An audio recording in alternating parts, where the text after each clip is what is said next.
Kuna aina ya wivu ambao unahusiana na pesa, attention pamoja na nafasi ulionayo. Kwa inatokea kwa mtu wako wa karibu pale ambapo unaamua kuanza kitu kipya. Kwa mfano pale ambapo unaamua kuingia kwenye social media, kuanza kufanya marketing, pale ambapo unaanza kutoa mawazo yako kwa ujasiri, with bold, with clarity na kuonesha direction ya namna gani ambapo unaelekea, pale ambapo unaamua kukifanya kile kitu ambacho wao moyoni mwao ni kile kitu ambacho walikuwa wanatamani kuja kukipata ama kukifanya.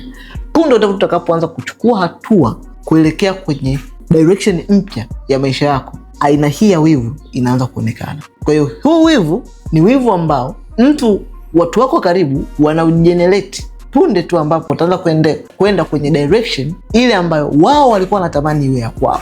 The minute ambao umeamua kupata ujasiri na kuanza kufanyia kazi, wanapata wivu. Na sio kwa sababu eti unafanya vizuri sana, yani kitu cha kutisha, pana. Ni kwa sababu umeamua kufanya kitu. Movement ambayo umeamua kuifanya inawaweka wazi. Yani inaonyesha kwamba ile ajira ambayo walikuwa wanaogopa kuifanya, wao wameamua kuifanya. Kwenye ile stage ambayo walikuwa wamekaa pale pale, ni kati ya kitu kigumu kinauma, ni bora maumivu unayopata wakati unaendelea kufanya kitu kipya.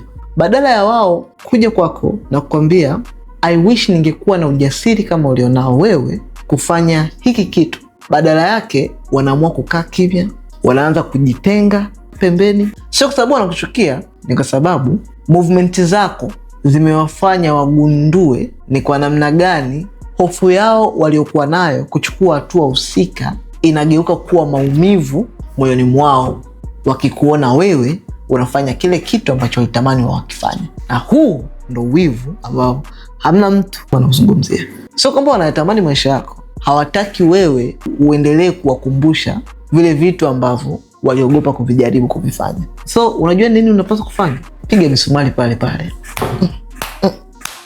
Endelea kufanya kwa nguvu maradufu, 10 times harder.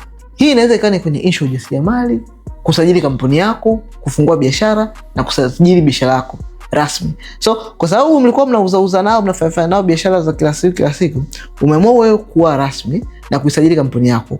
Wenzako ni kama vile wanajitenga na wewe. Don't worry. Endelea kusajili kampuni yako, endelea kufanya marketing ya kampuni yako. Kwa sababu gani? Usifikie stage na wewe ukaanza kuogopa kuendelea mbele kwa sababu eti atajisikiaje? Amina, naona kama namkosea.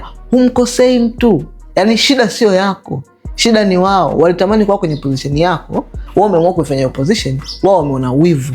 Kwa hiyo isifike stage yetu naacha kuendelea na biashara, kuwa na kampuni, kuregister vitu vyako kwa sababu eti watajisikiaje. Sasa kwa taarifa yako, kama unataka kusajili kampuni, upo kwenye position kama hiyo na unaogopa kufanya na maamuzi, unaona namba ya simu ipo kwenye caption, piga hiyo simu. Tutakufikia, tutakusaidia kusajili kampuni yako sisi wenyewe bila kustruggle, bila kuhangaika, bila kukutia huruma. Kitu kizuri, unapofanya kazi na sisi, tunapokusaidia kusajili kampuni, tutakuwa na wewe at least miaka 2-3 ya kwanza kuhakikisha kampuni yako haifi. Comment neno kampuni hapo chini kusaidia kusajili kampuni yako, ama tuma ujumbe kwa WhatsApp kwenye namba iliyopo hapo kwenye caption, tutakusaidia kusajili kampuni yako.